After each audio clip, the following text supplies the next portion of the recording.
bendiga. Somos GCI Internacional, somos una institución de educación virtual bíblico-teológica y como todos los domingos nos reservamos un derecho y una posibilidad, una gran oportunidad para enseñar algo de la palabra del Señor. Hoy vamos a trabajar un texto bastante interesante. Recuerden que estamos trabajando una serie de sermones allí de lo que se ha conocido como las cartas paulinas, ¿correcto? Hacemos una pequeña introducción a las cartas paulinas, una introducción general a ellas, ¿correcto? Así es de que hablamos de los temas, reitero, más importantes y de cosas generales de las cartas. Y es realmente bastante gratificante, bastante adecuado para que aprendamos algo más de todo este texto. Hablamos un poquitico acerca de Roma, la ciudad de Roma como tal, porque Roma, obviamente, si vamos a hablar de la carta a los romanos, pues obviamente toca hablar de Roma como tal. Esa ciudad de Roma fue fundada por allá en el año 753 antes de Cristo, 753. En la época de Pablo tenía más o menos 1.500.000 habitantes. Claro que hay algunas inscripciones que hablan de 4 millones de habitantes. De todas maneras era, recordemos, la capital del Imperio Romano. Efectivamente, tiene que haber muchísima gente allí, ¿correcto? Y la mayoría de esas personas eran esclavos que estaban al servicio del Imperio Romano. Y obviamente todo éxito de los césares, de los emperadores, de todos los gobernantes, de todos esos soldados, coroneles, generales, etcétera, pues todo eso trajo una riqueza fabulosa, porque ese era el centro del imperio, ¿correcto? Y eso estaba obviamente atestiguado con numerosos edificios, con construcciones, con desarrollo, con comercio. Y bueno, así es de que todo eso hacía que Roma pues fuese un centro en el cual convergía muchísima gente. Gente de muchísimos países venían, ocupaban sus calles, ocupaban sus casas, traían también sus religiones, traían sus productos y todo eso así era algo bastante interesante. Obviamente Pablo tenía una visión bastante aguda de todos esos temas, ¿correcto? Muy, muy aguda. Y Pablo también vio allí en Roma, en toda esa en esa ciudad cosmopolitana, vio una oportunidad muy, muy grande de trabajar allí, de meterse con el Señor y todo ese asunto, de predicarles el evangelio a todas estas personas. Y Pablo obviamente sentía también ese compromiso, esa posibilidad y esa obligación, tanto, como bien dice él, tanto para el griego como para el bárbaro, ¿correcto? Y él no tenía dudas de que ese evangelio tenía que ser predicado a todas aquellas personas y que esas personas, si aceptaban al Señor, iban a ser salvas.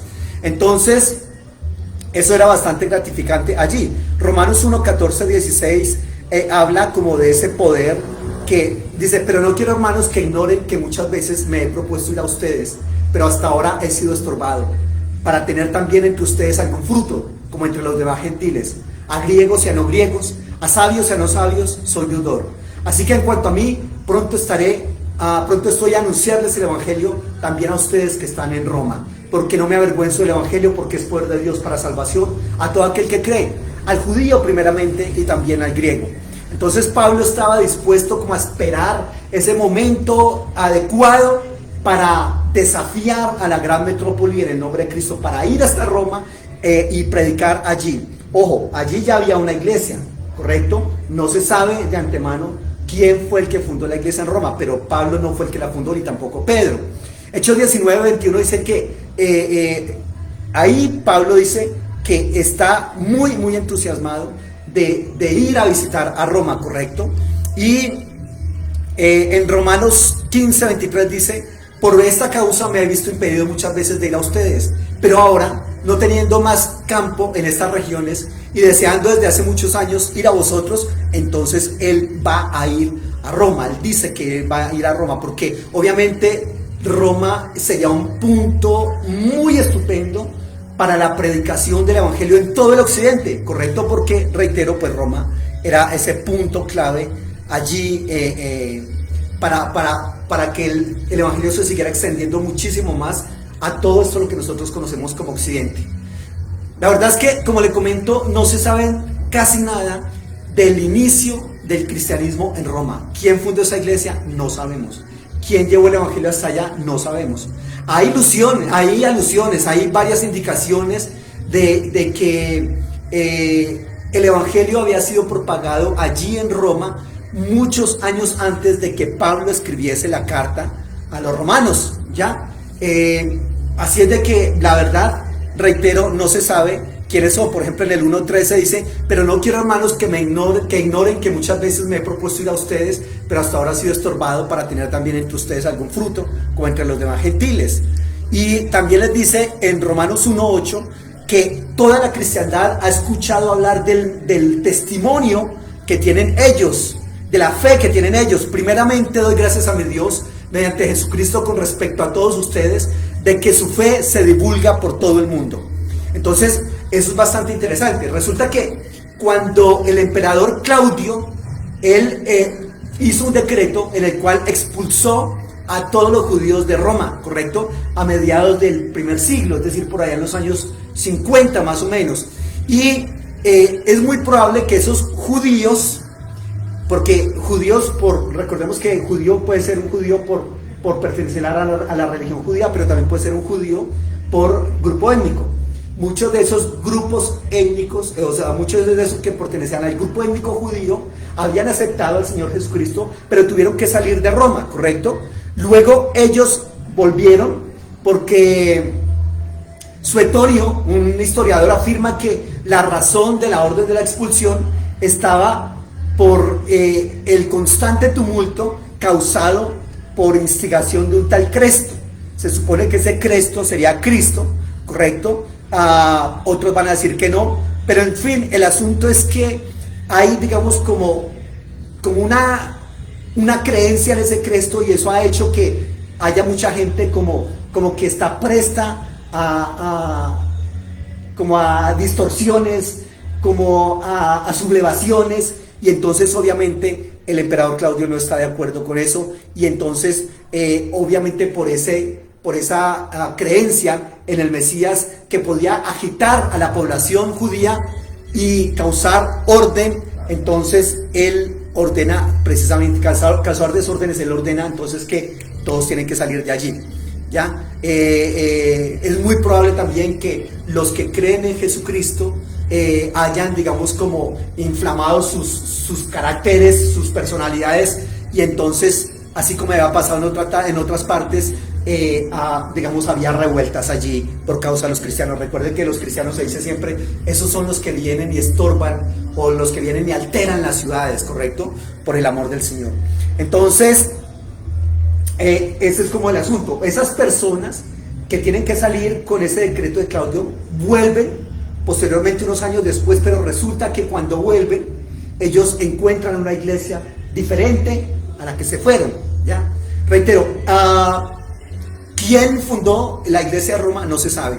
La Biblia habla, por ejemplo, de Aquila y Priscila, que eran un matrimonio que trabajaron hombro a hombro con Pablo fuertemente, pero resulta que cuando ellos llegaron a Corinto ya eran cristianos, y ellos tuvieron que salir de Roma, ¿correcto? En Hechos 18:2-3 dice: después de estas cosas, Pablo salió de Atenas y fue a Corinto, y halló a un judío llamado Aquila, natural del Ponto, recién venido de Italia, con Priscila su mujer, por cuanto Claudio había mandado que todos los judíos saliesen de Roma. Y entonces Pablo fue y se encontró con ellos. Entonces allí, si eso es así, hay un argumento muy fuerte a favor de una existencia de una comunidad de cristianos en Roma antes del año 50, ¿ya? Entonces, obviamente en la época, por ejemplo, de allá de Nerón, había muchísimos cristianos, ¿correcto? Muchos cristianos, de tal manera que se hablaba de los cristianos como una gran multitud. Y eso que solamente cuando se habla de la gran multitud se estaba refiriendo a los que habían perdido la vida a causa del testimonio cristiano. Y sin embargo se habla de una gran multitud allí. Recordemos también que Nerón manda a incendiar Roma, que le echa la culpa de ese incendio a los cristianos, y que por eso muchos de los cristianos son entonces perseguidos y asesinados, ¿correcto? Eso fue por allá en el año 64, lo del incendio en Roma. Y reitero, de pronto algunos de esos que salen de Jerusalén van y llevan el mensaje a Roma, pero es bastante curioso porque en el día de Pentecostés, que recordemos que fue muy poco tiempo después de la muerte, resurrección, ascensión de Jesucristo, allí en el día de Pentecostés hay gente romana, hay cristianos de Roma allí en ese momento. Ya, miren lo que dice en Hechos 2:10. en Frigia y Panfilia, en Egipto y en las regiones de África, más allá de Cirene, y romanos aquí residentes, tanto judíos como prosélitos, estaban allí en el Pentecostés, y entonces seguramente, obviamente para ellos estar allí, muchos de ellos ya serían cristianos, ¿ya? Entonces, es bastante interesante. Por ejemplo, Lucas describe que la llegada del evangelio, por ejemplo, a Antioquía, fue un movimiento espontáneo dirigido por laicos, no dirigido por los apóstoles como tal, sino por los laicos, ¿ya? Y es muy posible que eso mismo haya pasado, de laicos llevando el evangelio desde Jerusalén hasta Roma, allí. Entonces, por otro lado, porque si se podía decir, bueno, entonces el fundador no fue Pablo, de pronto fue Pedro, pero realmente tampoco Pedro tuvo nada que ver con la fundación de la iglesia en Roma, no es probable, ¿ya? Y entonces, allí, pues eso se nos queda digamos, como en un misterio allí, pero bueno, lo importante es todo lo que pasa, lo que se hace en Roma incluso hasta la actualidad, ¿no? Entonces Pablo menciona pocos años más tarde que Pedro está ocupado en la obra misionera por allá en Oriente, según dice 1 Corintios 9:5, y bueno, entonces ese es como el asunto allí. Eso en cuanto al establecimiento de la iglesia. El testimonio de Clemente de Roma menciona la muerte por martirio de Pedro y de Pablo, y aparentemente esa muerte de los dos fue allí precisamente en Roma. Y la muerte de esos dos personajes muy seguramente se dio por toda esa oposición que tuvieron ellos en todos los lugares donde ellos predicaban el evangelio. Había unas oposiciones fuertes, correcto, y entonces eso también fue objeto de la ira, de la persecución y de la muerte para Pedro y Pablo. Gente que eran incluso muchos de ellos cristianos o judíos que no estaban de acuerdo con lo que Pablo y Pedro hacían, y entonces los terminaban echando por allá a las autoridades romanas, y terminaron muriendo estas personas, ¿ya? Entonces, por ejemplo, Ambrosiastro, que es un padre de la iglesia, dice que está establecido que había judíos que vivían en Roma en la época de los apóstoles, y que esos judíos creyeron en Cristo, ¿ya? Pero entonces el problema cuando los judíos creen en Cristo es que como ellos vienen de una tradición judía, entonces quieren que los gentiles que también creen en Cristo empiecen a observar las leyes y las normas judías, a guardar la ley, la circuncisión, el comer kosher, las fiestas judías y todo ese asunto. Entonces eso es complicado en esa parte allí. No se debe condenar a los romanos sino alabar su fe, ya que sin ver ninguna de las señales o milagros y sin ver a ninguno de los apóstoles aceptaron la fe en Jesucristo. Pero obviamente la aceptaron e hicieron como una mezcla entre la nueva fe en Jesucristo, es decir, el cristianismo, y todos los ritos sagrados, todos los ritos judíos. Y entonces allí es cuando hay como cierta situación en ese asunto. Entonces, la verdad es que lo interesante de la fundación de la iglesia en Roma es que no se apoya ni en Pedro, ni en el uso de los milagros por ninguno de los apóstoles, ¿correcto? Y también algo muy importante es que la iglesia en Roma es un testimonio más de que no se requería una fundación apostólica. Es decir, no es que tiene que ser un apóstol el que funde esto, si no, esto no funciona. No necesariamente. Esa iglesia la fundaron laicos seguramente, y ahí estaba funcionando a las mil maravillas. Bueno, o más o menos, o algunos problemas Pablo los plantea allí. Entonces, ese es el asunto. Los judíos que habían creído en Jesucristo eran los que formaban el núcleo de la iglesia, ¿ya? Pero entonces a esos judíos se le adicionaron los gentiles, que también empezaron creyendo en Jesucristo y formando parte de esa iglesia, y los gentiles terminan siendo mucho mayor número de personas que los judíos, ¿ya? Pero entonces, reitero, pasa en Roma lo que pasa, por ejemplo, en Gálatas, con los famosos judaizantes. Esos judíos entonces empiezan a decir, pero si van a creer en Jesucristo, recuerden que Jesucristo es judío, por lo tanto ustedes tienen que empezar a practicar todo lo que los judíos practican, ¿ya? Entonces ese es como el asunto. Pablo, recordemos que siempre va a ser una referencia al mismo como el apóstol de los gentiles, ya, el apóstol de los gentiles. Así es de que esto también es muy importante en el momento de que quiénes son los lectores de la carta a los romanos, ¿son gentiles o son judíos? Ya, y muy seguramente, definitivamente son ambos grupos allí. Entonces, el lenguaje de la introducción, por ejemplo, en el que los lectores son llamados gentiles, es bastante fuerte. Por ejemplo, en el capítulo 1, versículo 5, versículo 6, versículo 13. Y por otro lado, cuando Pablo se refiere al Israel, los llama mis hermanos, mis parientes. Miren lo que dice en el 9:3, porque deseara yo mismo ser anatema, separado de Cristo, por amor a mis hermanos, los que son mis parientes según la carne. Entonces reitero, muy seguramente esa carta de Pablo a los romanos fue escrita por una parte para los gentiles que habían sido consagrados o dedicados o convertidos a Jesucristo, y por otra parte para los judíos que también habían sido convertidos a Jesucristo, pero que habían hecho una fusión entre judaísmo y cristianismo, de la cual Pablo dice, eso no es por ese lado, ¿ya? Entonces, eso es como el asunto que se está trabajando acá. Abraham, por ejemplo, en el 4:1 es llamado nuestro padre, pero entonces hay como algo bastante fuerte allí. Se podría entonces mencionar lo que dice en el capítulo 15, versículo 27, dice, pues les pareció bueno y son deudores a ellos, porque si los gentiles han sido hechos participantes de sus bienes espirituales, deben también ellos ministrarles los materiales. Aquí es una referencia a lo que Pablo está haciendo de llevar una colecta a la iglesia de Jerusalén. La iglesia de Jerusalén ha entrado en la pobreza. La gente no tiene para comer, no tiene absolutamente nada, y entonces Pablo está muy entusiasmado recogiendo una ofrenda por todas las iglesias para llevarla a la gente de Jerusalén, y les dice, a ver, ustedes han disfrutado de los bienes espirituales de estas personas, ¿cómo no van a disfrutar entonces de los bienes terrenales? Tienen que disfrutar también los de Jerusalén de sus bienes terrenales. Ustedes tienen que ayudarles allí, ¿ya? Entonces, eso es como lo que está planteándose en este aspecto de la colecta de Pablo, de un dinero en Roma y en las demás iglesias para llevar a Jerusalén, ¿correcto? Entonces, obviamente es una iglesia madre, la iglesia de Jerusalén, y todas las iglesias pues tienen que contribuir con su iglesia madre allí en esta parte.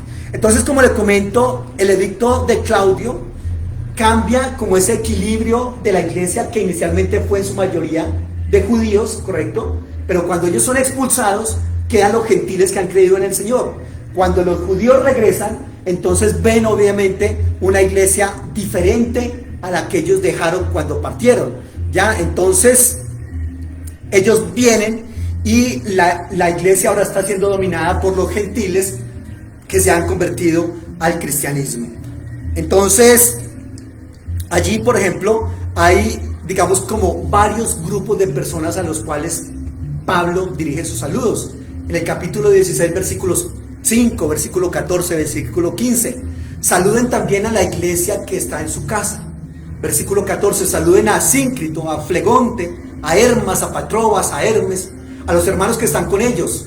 Saludad a Filólogo, a Julia, a Nereo y a su hermana Olimpas y a todos los santos que están con ellos. Entonces fíjense que aquí menciona como 3 grupos diferentes de personas, que reitero, muy seguramente muchos de ellos eran judíos y muy seguramente muchos de ellos eran gentiles, y a todos los saluda. Y luego en el versículo 16, también saluda a un cuerpo más amplio de creyentes. Saludaos unos a los otros con un beso santo, y saluda a todas las iglesias de Cristo, ¿ya? Entonces, todo esto para terminar diciendo, los destinatarios de esa carta son judíos convertidos a Jesucristo, gentiles convertidos a Jesucristo, que ambos están trabajando allí en la iglesia de Corinto, pero obviamente está habiendo muchos problemas, muchísimas situaciones, porque ¿cómo entonces tenemos una buena relación ustedes con nosotros? Dicen los judíos a los gentiles, y eso se da en la mayoría de iglesias, ¿correcto? Que hay gente de muchísimos lugares, de muchísimos aspectos allí.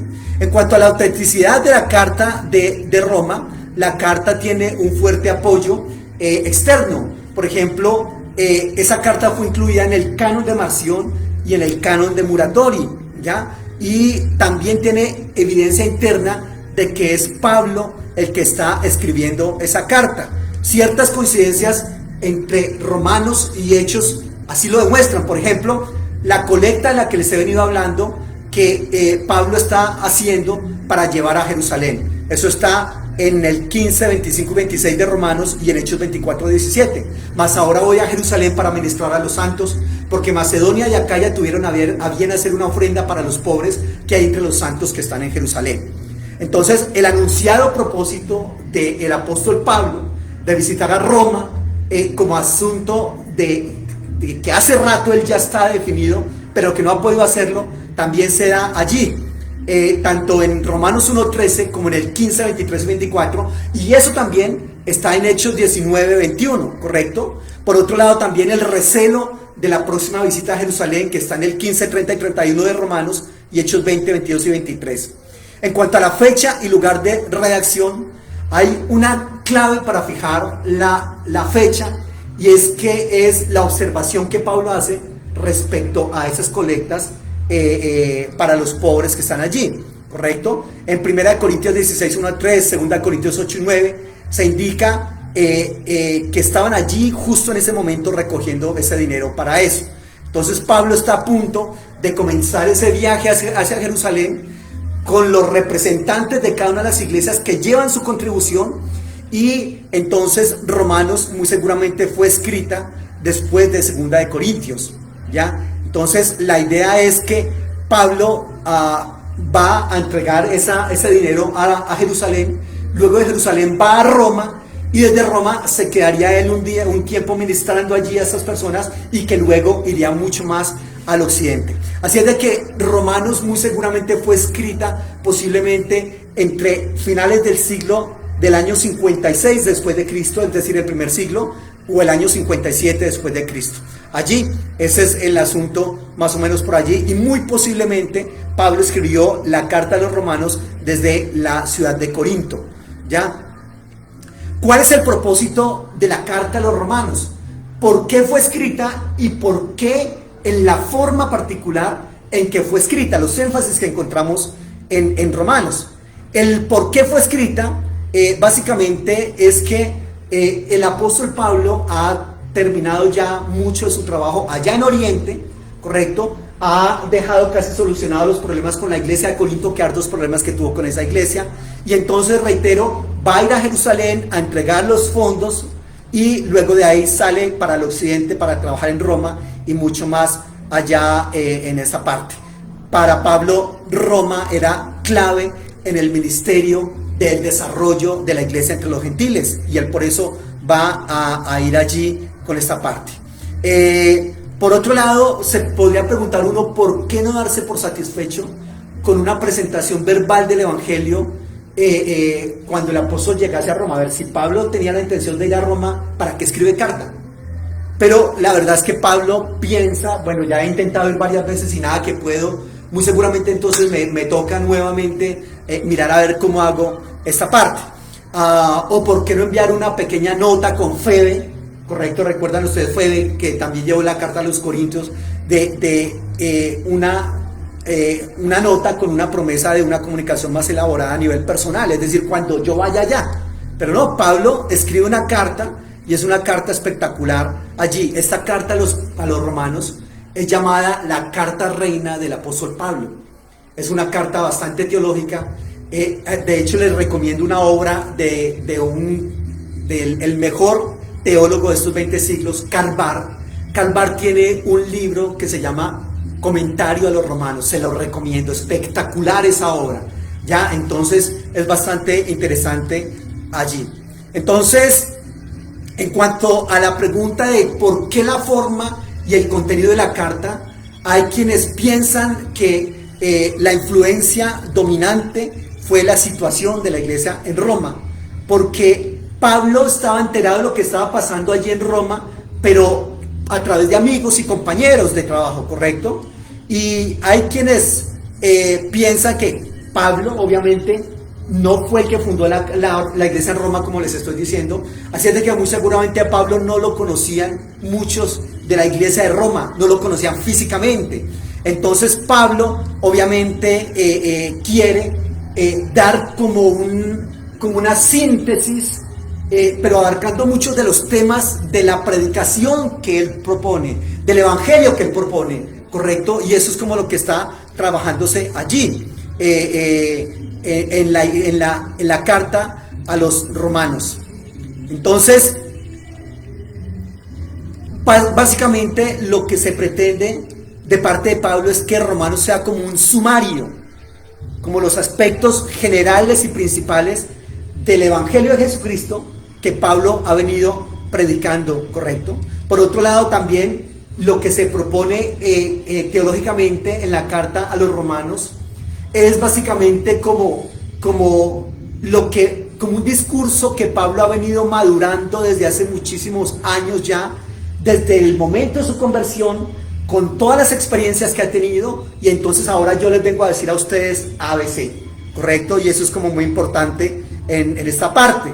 Y entonces Pablo, también echando mano a esa experiencia, aplica todo ese evangelio a la vida. Es decir, la práctica de las diferentes verdades del evangelio a la vida de la iglesia en el mundo.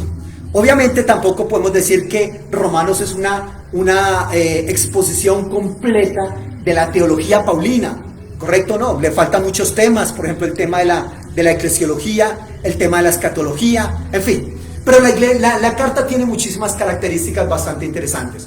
Por ejemplo, una de las características es una muy larga introducción. Pablo hace una introducción bastante larga, que si bien las cartas tienen una introducción, pero no siempre es así de larga, ¿ya? Pero entonces reitero, ¿por qué Pablo hace una introducción tan larga? La respuesta nuevamente es porque Pablo está escribiendo a una iglesia que él mismo no fundó, que muchos de ellos no le conocen personalmente, y entonces por eso se toma el trabajo de hacerlo de esa manera. Pablo está haciendo así como un tanteo, algo así como dándose a conocer él y su ministerio y el evangelio de Cristo, ¿correcto?, en esas primeras líneas. Por otro lado, también la carta tiene una conclusión que es bastante única, porque el capítulo 16 de Romanos contiene una cantidad de nombres muy grande, ¿correcto?, a los cuales Pablo saluda por nombre propio, y eso es bastante interesante.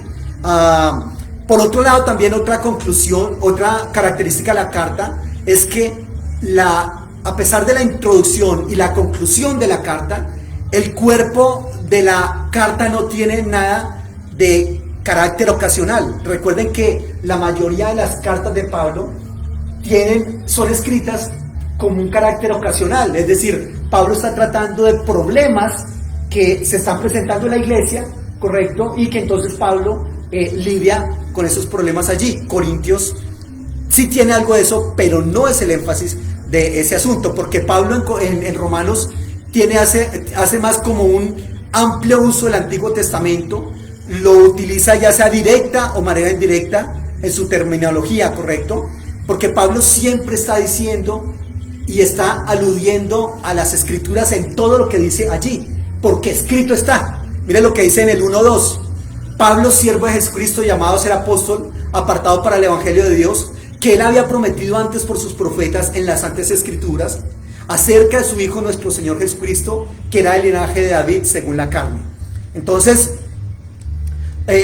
más de la mitad de los ejemplos paulinos de una expresión gegraptai del griego, gegraptai se traduce como escrito está.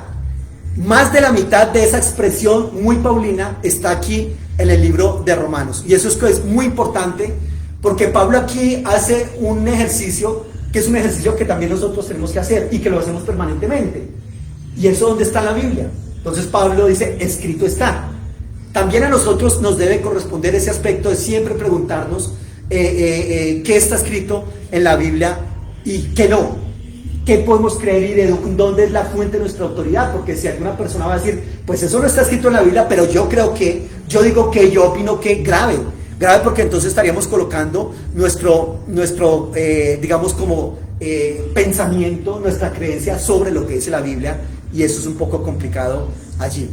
Entonces, también, por ejemplo, Pablo también tiene una práctica de agrupar las escrituras que tienen que ver con temas específicos. Por ejemplo, en el 3:10 en adelante dice, como está escrito, no hay justo ni aun uno, no hay quien entienda, no hay quien busque a Dios, todos se desviaron, a uno se hicieron inútiles, no hay quien haga lo bueno, no hay ni siquiera uno, sepulcro abierto en su garganta, con su lengua engañan, etcétera, etcétera, pero siempre dice, como está escrito, ¿ya? Entonces es bastante interesante allí. Ahora, por otro lado,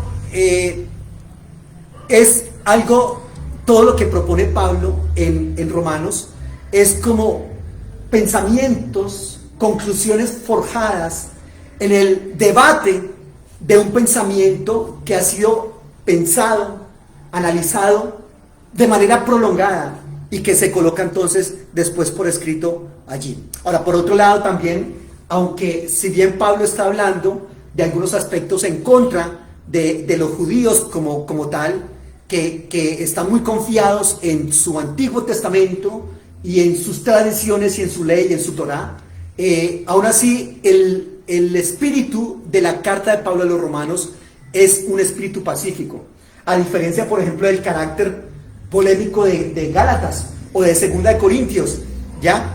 Aunque Gálatas y Romanos tienen mucha afinidad porque es el mismo tema prácticamente, pero entonces también hay, por lo menos en Romanos, Pablo es mucho más calmado, ¿ya? Entonces eso es como el asunto allí, porque por ejemplo ambas cartas, Romanos y Gálatas, hablan mucho de la circuncisión, pero en Romanos no es algo, está diciendo Pablo, eso no interesa, eso no es algo para practicarse, eso no hay problema allí, ¿ya? Entonces no es que se pretenda imponer la práctica de la circuncisión allí en las iglesias, ni de Gálatas ni de Romanos, antes al contrario, hay que evitarla. Entonces eso es como muy importante. La ausencia también de toda crisis judaizante permite entonces un enfoque positivo en lo que es la salvación. Ahora, el vocabulario de Romanos es muy rico en términos teológicos. En Romanos abundan muchas palabras que tienen un énfasis fuerte en diferentes temas teológicos, por ejemplo, como pecado, ira, muerte, ley, justicia, fe, creer, vida, esperanza, circuncisión, incircuncisión, Israel, judío, gentiles. Así es de que eso es como todo el asunto allí. Recordemos entonces que la iglesia de Roma está conformada por seguidores de Jesucristo que son judíos y por otros que no son judíos, es decir, son gentiles. Y recordemos también que les había dicho que el emperador Claudio había mandado a expulsar a los judíos de Roma. Esos judíos se fueron, tuvieron que irse como por 5 años, luego regresan y encuentran una iglesia que no es muy judía, que no están practicando las costumbres judías, y entonces eso hace que la iglesia esté dividida porque entonces cuando llegan otra vez los judíos encuentran que a ver, ¿cómo entonces se debe seguir a Jesús? ¿Hay que guardar Shabbat o no hay que guardarlo? ¿Hay que comer comida kosher o no comer comida kosher? ¿Hay que ser circuncidados o no? Y entonces obviamente todos estos que habían nacido en el judaísmo y que habían aceptado el cristianismo posteriormente decían, sí, hay que hacer todo eso. Los gentiles, por otro lado, que no sabían nada de judaísmo, entonces a ellos no les interesaba nada de eso. Y entonces, bueno, Pablo, entonces ¿usted qué cree? ¿Qué opina? Y Pablo va a decir, no es necesario guardar Shabbat, no es necesario comer kosher, no es necesario ser circuncidados para decir que estamos siguiendo a Jesucristo, ¿ya? Sino que esto es diferente. Pablo dice el cristianismo es diferente, porque lo que Jesucristo vino a hacer es básicamente a crear una nueva familia, ¿ya? Y esa nueva familia, entonces, cada persona que recibe a Jesucristo como Señor y Salvador, empieza a ser parte de una familia mucho más grande que la familia de Abraham, ¿ya? Y entonces, esa familia grande que está constituyendo, que está creando a Jesucristo, obviamente tiene gente que pertenecía al judaísmo, gente que eran gentiles, pero entonces los llama a vivir juntos de una nueva manera. Entonces, Pablo quería que la iglesia se uniera, que fuera todo el epicentro para llevar el evangelio a España, y muy seguramente Pablo tenía, si hubiesen en ese momento hubiesen estado allí América descubierta, también Pablo había dicho, y vamos para América y vamos para Colombia. Estoy acá haciendo un anacronismo, ¿correcto? Pero entonces es como eso, porque Pablo lo que hace es decirles, ojo, el evangelio tiene unas circunstancias que superan al judaísmo y que superan todas las religiones que ustedes tenían como gentiles, y el evangelio toma todo eso y lo supera, ¿correcto? Y hace entonces algo diferente de cada uno de nosotros. La carta de Romanos tiene 4 grandes divisiones. La primera división son los capítulos 1 al 4, donde se revela la justicia de Dios.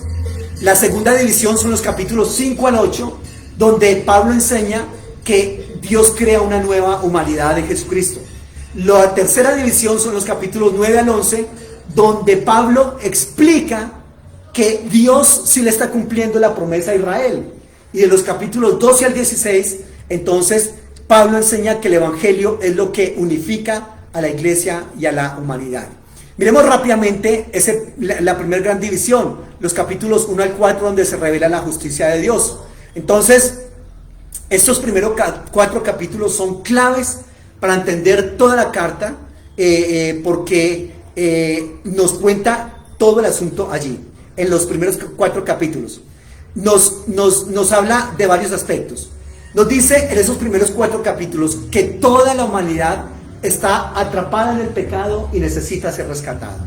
En segundo lugar, dice que ese rescate no va a suceder tratando de obedecer las leyes de la Torá. Ojo, mis apreciados, nuevamente vamos.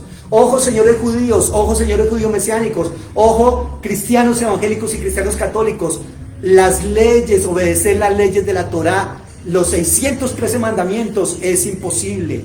Ese rescate no sucederá. El ser humano que está en pecado, atrapado, no puede ser rescatado porque está tratando de obedecer las leyes de la Torá. No. La justicia de Dios ha rescatado al mundo a través de Jesucristo. ¿Qué es lo que salva al mundo? La justicia de Dios representada en la muerte vicaria de Jesucristo.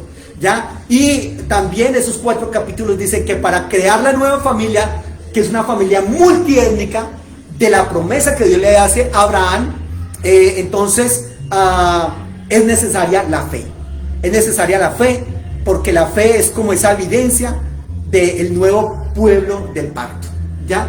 Entonces, allí en esos capítulos, primeros 4 capítulos, también Pablo se presenta como un apóstol llamado por Dios para dar a conocer el evangelio de Jesucristo como Mesías levantado de los muertos. Entonces Jesús llama a las naciones a colocarse bajo su reino. Ojo, un reino no como el reino o el gobierno de los romanos, la pax romana, la guerra. No, el reino de Jesucristo es un reino de amor. Y entonces esa noticia de un reino de amor es poder de Dios para salvar a las personas, ¿correcto? Y también allí en esos capítulos se revela la justicia de Dios. Dios siempre hace lo que es justo y lo que es recto, y Dios es fiel para cumplir sus promesas, comenzando con el tema de la salvación como revelación de la justicia de Dios. Mire lo que dice en el 1, 16 y 17: porque no me avergüenzo del evangelio, porque es poder de Dios para salvación a todo aquel que cree, al judío primeramente, también al griego, porque en el evangelio la justicia de Dios se revela por fe, y para la fe, como está escrito, mas el justo por la fe vivirá. Entonces, el apóstol aquí está mostrándonos que todos los hombres, absolutamente todos los hombres, tanto judíos como gentiles, carecen de la justicia. Eso nos lo plantea en el capítulo 1, versículo 18 hasta el 3:20. Y Pablo entonces hace un recuento de Génesis desde el capítulo 3 hasta el capítulo 11, donde termina diciendo que todas las naciones están atrapadas en una espiral de pecado y de egoísmo, ¿correcto? Y que el corazón y la mente están quebrantados, y que el ser humano ha dado la espalda a Dios para abrazar la idolatría, ¿correcto? Y entonces el resultado de ese comportamiento es una humanidad culpable frente a un Dios que es justo y recto, ¿ya? Por el otro lado, en los capítulos 2, versículo 1 al capítulo 3, 8, Israel cree que por ser elegido como el pueblo escogido de Dios, que porque experimentaron la liberación de Egipto, que porque practicaban la circuncisión, que porque intentaban cumplir la ley, que porque comían kosher, entonces ellos estaban bien, que ellos estaban haciendo lo correcto. Y Pablo les muestra que cómo vivir como el pueblo santo de Dios, porque les dice: ustedes, con todo eso que tienen, con todo lo que se les ha enseñado, ustedes son los más culpables de todos. Y Pablo le recuerda la historia de la Torá, le recuerda toda la historia del Antiguo Testamento allí, y dice: por todo eso que se les ha dado a ustedes, ustedes deberían haber vivido mejor que los demás pueblos de la tierra. Sin embargo, han vivido peor que cualquier otro pueblo de la tierra. Es lo que les está diciendo allí. Toda la humanidad, entonces, los israelitas también, los gentiles también, estamos atrapados y somos culpables delante de Dios. Luego en el capítulo 3, versículos 9 al 26, hay una respuesta de Dios, que son las buenas nuevas a través de Jesucristo, quien viene como el Mesías de Israel para morir vicariamente por los pecados de todas las personas. Entonces Dios ha provisto esa gracia redentora a través de su Hijo Jesucristo, ¿correcto? De manera misericordiosa. Y Jesucristo, en su muerte vicaria, toma en sí mismo las consecuencias de nuestro pecado. Él se hace pecado para nosotros. Entonces, Jesucristo tomó nuestro pecado, nuestro dolor, nuestra muerte, las justas consecuencias de ese pecado, dolor y muerte, y venció en la resurrección luego de su muerte. Entonces, Jesús se hizo lo que nosotros somos para que nosotros seamos lo que Él es. Eso es bastante bonito, ¿no? Entonces, Jesucristo pone a nuestro servicio la nueva vida de la resurrección. Y esa es la manera en que el plan de Dios funciona para que nosotros entonces seamos justificados allí. Y ese concepto en la justificación es bastante interesante, porque justificar, que está allí clave en la carta a los Romanos, justificar es sencillamente declarar justo, ¿ya? Declarar justo. La palabra hebrea para justicia es seder, la palabra griega es dikaios, y significa pronunciar un veredicto favorable para alguien, declarar justo. Es decir, ese concepto de justificación no significa hacer justo, porque la Biblia dice que no hay justo ni aún uno solo. Yo no soy justo, usted no es justo, ustedes tampoco son justos allá, pero sí se nos ha atribuido justicia, sí se nos ha imputado una justicia. ¿Cuál justicia? La justicia de Jesucristo. El único justo que muere por nuestros pecados, y la justicia de Él, Jesucristo la pasa a todos los seres humanos allí, ¿ya? Entonces, justificar es dar un veredicto de justicia, ¿ya? Entonces, eso es bastante interesante allí. Pero cuidado, condenar o justificar se anuncia al estado verdadero y real de la persona. Pero aquí hay una situación bastante interesante. Reitero, no somos justos, pero se nos imputa la justicia del Señor. Pero ¿por qué la necesidad de la justificación? Porque Dios es un juez justo, eso dice la Biblia. Y Dios, como juez justo, tenía tres opciones para tratar al ser humano, ¿correcto? Porque todos necesitamos comparecer ante el tribunal de Cristo. Y cuando comparezcamos ante el tribunal, había tres opciones. Primero, condenar a todo el mundo.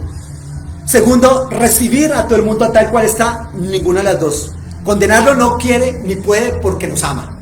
Recibirnos tal cual estamos no puede porque Él es santo y no puede habitar el pecado con Él. En tercer lugar, la otra opción es transformar a esos pecadores en personas justas. Y Dios se va por esta tercera opción, ¿ya? Pero entonces allí hay un procedimiento para la justificación según Romanos. Por ejemplo, hay un plan. ¿Cuál es ese plan? Romanos 3:21. Pero ahora, aparte de la ley, se ha manifestado la justicia de Dios, testificada por la ley y por los profetas. Luego hay un requisito previo para esa justificación. ¿Dónde está? Romanos 3:22. Dice: la justicia de Dios por medio de la fe en Jesucristo para todos los que creen en Él, porque no hay diferencia. Luego hay un precio, porque esa justificación no es gratis para nosotros, pero es gratis porque no podríamos pagarla, pero alguien pagó un precio. ¿Cuál es ese precio? Romanos 3, 24 y 25. Dice así: siendo justificados gratuitamente por su gracia, mediante la redención que es en Cristo Jesús, a quien Dios puso como propiciación por medio de la fe en su sangre, para manifestar su justicia, a causa de haber pasado por alto su paciencia en los pecados pasados. Y luego, entonces, a partir de todo eso, como resultado de eso, hay un pronunciamiento que está en Romanos 3, 26. Entonces, la justificación trae un nuevo estatus, es decir, estar bien con Dios y ser perdonado. Una nueva familia, es decir, estamos incluidos o somos incluidos en el pueblo de Dios. Y un nuevo futuro, una vida transformada. Todo eso son regalos de la justificación para los que están en Cristo a través de la fe, ¿ya? Entonces, todo eso es para los que han sido justificados sobre la base de su fe en Jesucristo, ¿ya? Luego viene el capítulo 4. ¿Quién puede ser parte de la familia del pacto de Dios? Y habla de la justificación desde Abraham, incluso antes de la ley. ¿Cómo fue justificado Abraham? A través de la fe, correcto, fue que fue justificado. Y Abraham, a través de esa fe, se convierte en el padre de la nueva familia del pacto de Dios. Esa familia que se está esparciendo por todo el mundo, formada por judíos, formada por gentiles, formada por europeos, por peruanos, por bolivianos y por colombianos, y que tienen la misma fe y la misma confianza que cumplió la promesa de Dios a Abraham, que es ¿quién? El advenimiento de Jesucristo como Mesías, ¿ya? Ese es como el asunto allí. Entonces, luego viene la segunda división, los capítulos 5 al 8, donde Pablo habla que Dios crea una nueva humanidad. Entonces, Pablo indica que esa justificación de la que hablábamos debe mostrarse como una realidad en cada área de nuestra vida, ¿ya? Cada área de nuestra vida. El evangelio no es algo para vivirlo solamente en la iglesia, domingos de 10 a 12, no.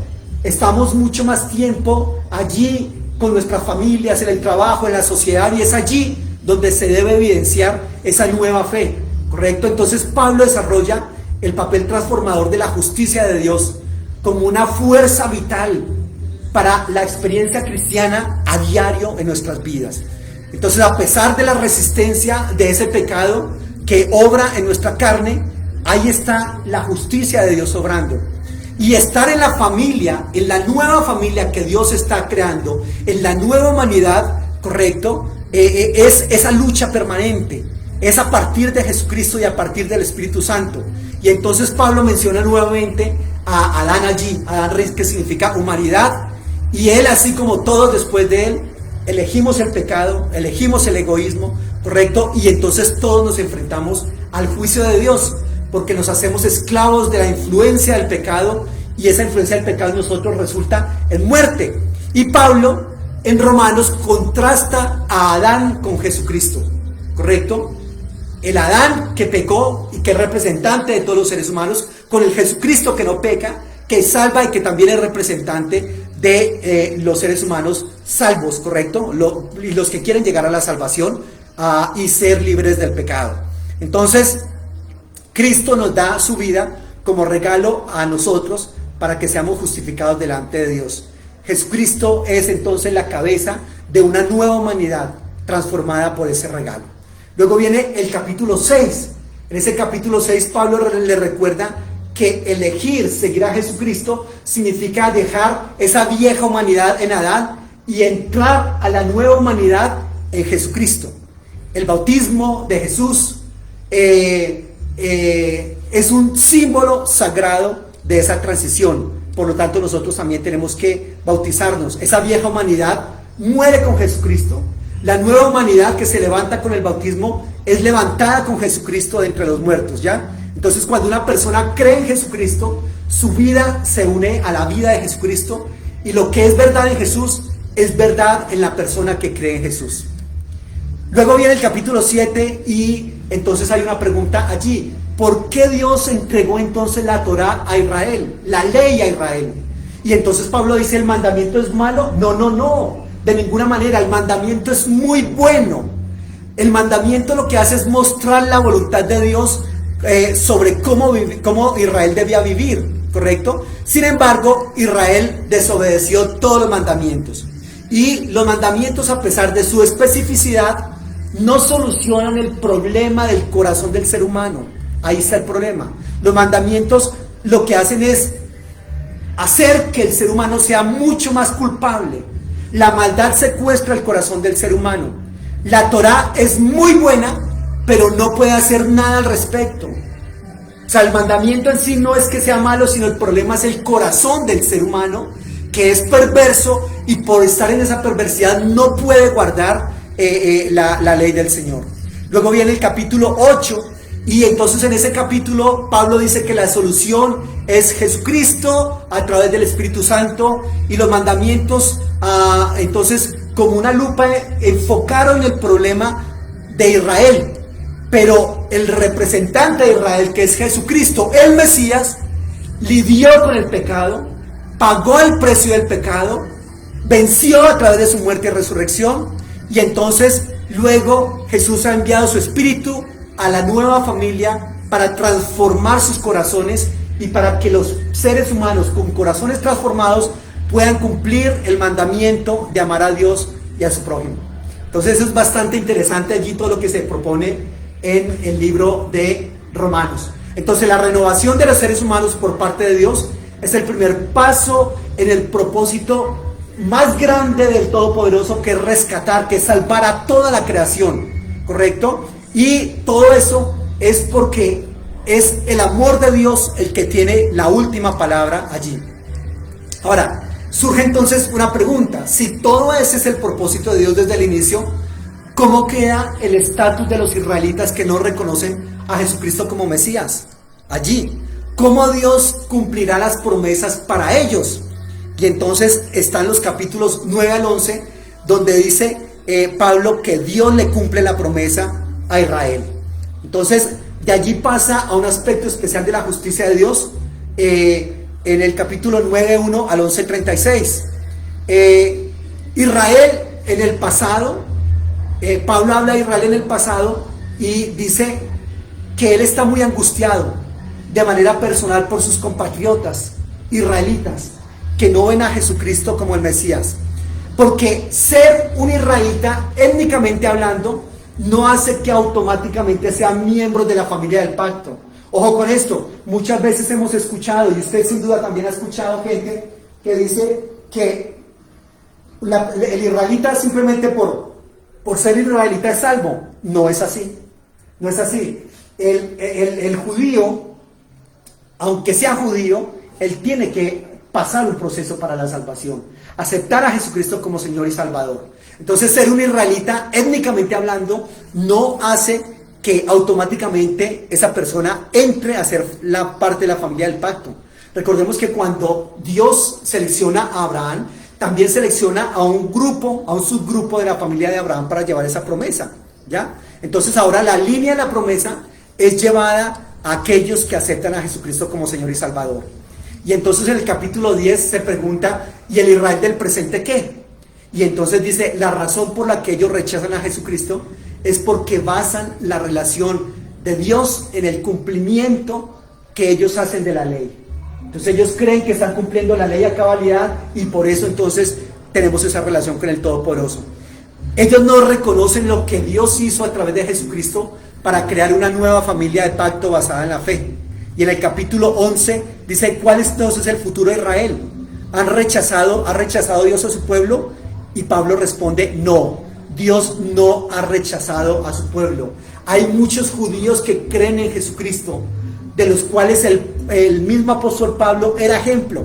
Pablo dice, así como yo he creído en Jesucristo, hay muchos otros que han creído y que creerán. Y en la actualidad también, incluso rabinos judíos creen en Jesucristo.